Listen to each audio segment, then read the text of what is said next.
औरतों को अभी भी अशिक्षित रखा जाता है, नहीं पढ़ाया जाता, क्योंकि अगर वो पढ़ेंगी तो वो अपने हक के बारे में, अपने हित के बारे में जानेंगी। और अगर हित के बारे में अगर इंसान को पता होगा कि मेरे को ये सब चीज़ें फ़ायदे मुझे मिल रहे हैं, तो वो इसके बारे में लड़ना जान जाएँगी।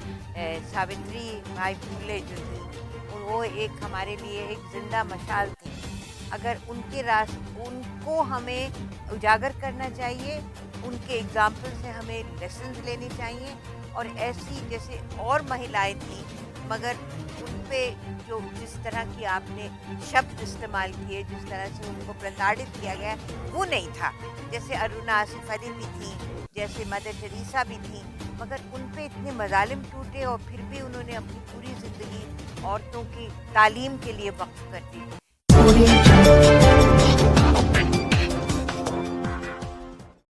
3 जनवरी है, माता सावित्रीबाई फूले का जन्म दिवस मना रहे हैं। भारत की प्रथम राष्ट्रीय शिक्षिका उनको कहा जाता है।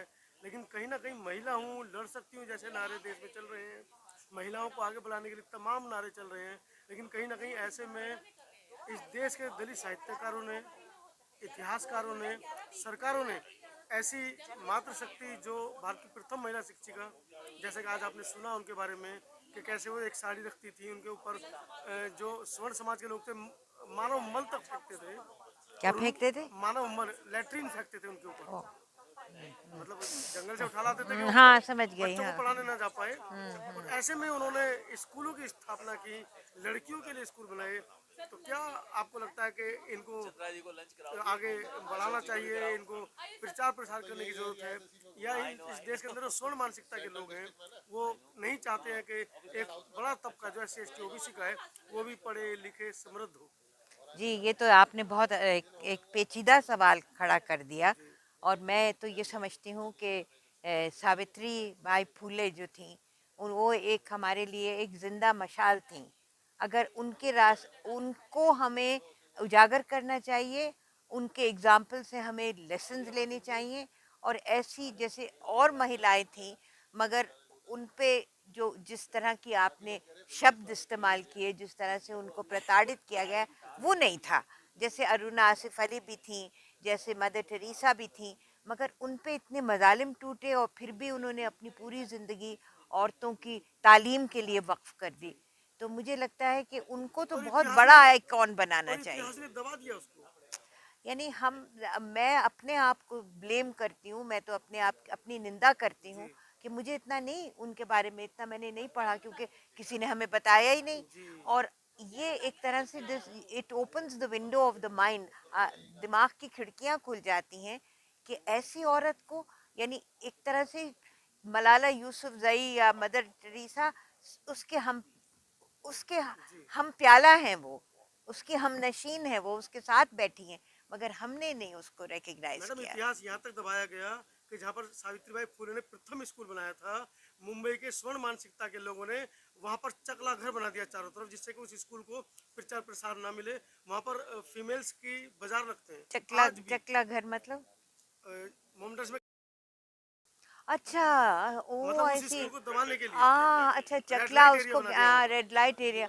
नहीं, अब ये तो समझिए इतनी जलील लोग वहाँ पर मानसिकता जाने है। से कतराते हैं कि पहला स्कूल हम देखें कैसा है लड़कियों का, और वहाँ पर इस तरह की गतिविधियाँ चल देखिए, रही हैं। आप जो बात बता रहे हैं हमें नहीं पता थी। जी। यानी यानी वो भी औरतें जो चकले में रहती हैं, वो भी बदनसीब औरतें हैं।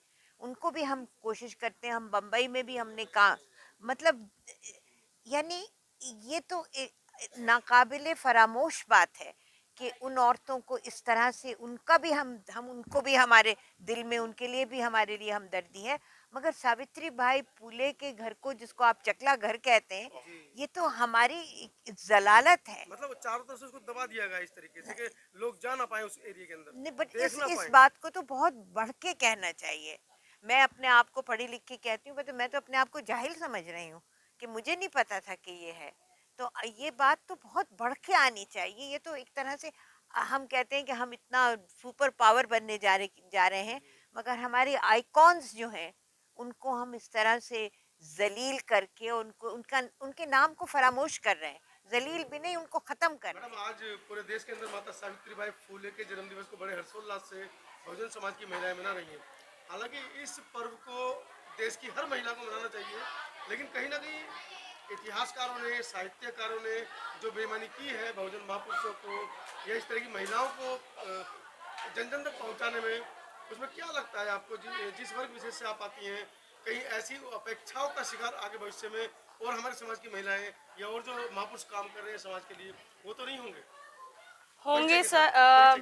मेरा नाम याशिका है, मैं एक दलित समाज से आती हूँ और ये सब मुसीबतों से हम शुरू से ही जूझते आए हैं और जो इसका मेन कारण है वो औरतों को अशिक्षित रखना है। और पहले ज़माने में औरतों को अशिक्षित रखा जाता था, अभी भी ज़्यादातर आप गाँव में तबकों में जाएंगे तो फिर अभी भी यही है कि औरतों को अभी भी अशिक्षित रखा जाता है, नहीं पढ़ाया जाता, क्योंकि अगर वो पढ़ेंगी तो वो अपने हक के बारे में, अपने हित के बारे में जानेंगी।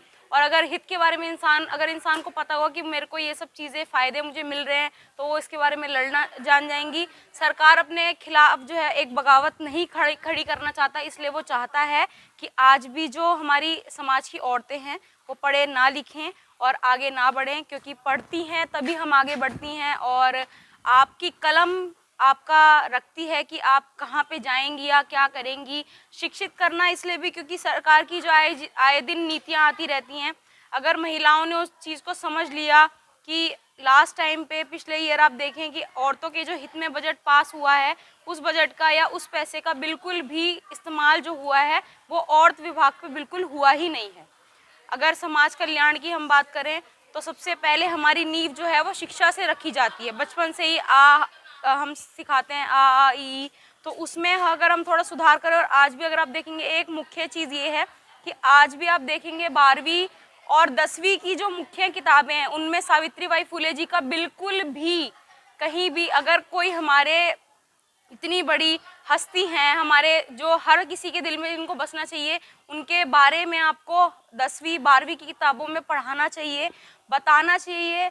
बट सरकार जो है, हमारी किताबें जो हैं हमें इस चीज़ के बारे में बिल्कुल ज्ञान नहीं देती हैं। पत्रकार नहीं है आपके पास, मीडिया आपके पास अपनी नहीं है। हाँ जी। कैसे प्रचार प्रसार करेंगे अपने जो आपके जो महापुरुष हैं उनकी भाषा का, या जो आप कुछ समांतर काम कर रहे हैं देश की अर्थव्यवस्था के साथ में, उस सबको कैसे प्रचार करेंगे? मैं नेकडोर की तरफ से हूँ। हम औरत जो हैं 121 महिलाओं के साथ हम काम करते हैं, जो डेली 365 फैमिलीज जो हैं वो विजिट करती हैं और साल में हम 36 लाख घर के आंकड़े हम लेके चलते हैं, जिनसे हमारी जो औरतें हैं डे टू डे लाइफ में मिलती हैं।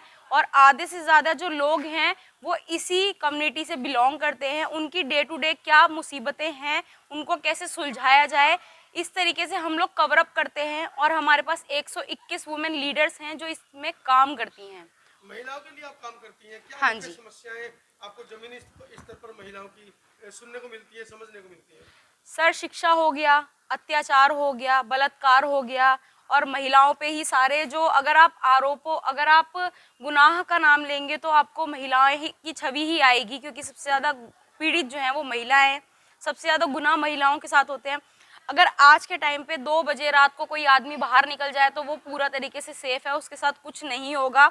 पर अगर आप वहाँ पे 2 बजे रात को कोई महिला बाहर निकल जाए तो शायद वो जिंदी भी वापस ना आए। और ऐसा आए दिन हम देखते रहते हैं न्यूज़ में।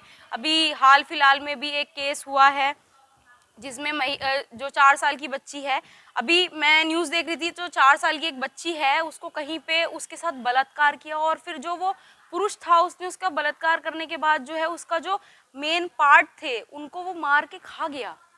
ये ऐसी जो दर्दनाक खबरें हैं हम सुनते हैं तो मैं रोंगटे खड़े करने वाली चीज़ें हैं। इसका मतलब बचाव क्या है? इस सवाल तो सभी संगठन खड़े कर रहे हैं, सरकारें भी इस ओर ध्यान दे रही हैं, लेकिन इसका मतलब बचाव क्या है? कैसे, किस तरीके से हम प्रचार प्रसार करें महिलाओं को? सर, बचाव जो है वो सरकार ही कर सकती है, सरकार को ही नीतियां बनानी पड़ेंगी और महिलाएं अपना बचाव ऐसे कर सकती हैं कि वो पढ़ लिख जाएं और अपना सशक्त बने। और पहले आज से 5-6 साल पहले जब मैं 12th करा था मैंने, और तब टाइम पे सेल्फ डिफेंस की ट्रेनिंग दी जाती थी उस टाइम पे, अब मुझे पता नहीं है। पर वो जो सेल्फ डिफेंस की ट्रेनिंग थी वो इतना भी नहीं है कि अगर कोई आदमी मेरे सामने खड़ा होके आ जाए तो मैं उसको अपना डिफेंस कर सकूं। वो सेल्फ डिफेंस की ट्रेनिंग सिर्फ सर्टिफिकेट देने के लिए बनाई गई थी, जिसमें सर्टिफिकेट डिस्ट्रीब्यूट भी हुए, पर उसमें सिखाया कुछ नहीं गया। तो जो ये काम होते हैं कि दिखावे वाले काम, पहले तो इन पे रोक लगाई जाए। अगर आपको कुछ सिखाना है, अगर आप कुछ सिखा भी रहे हो और अगर आप 5% भी सिखा रहे हो तो उस 5% को इतने अच्छे से सिखाओ कि इम्प्लीमेंट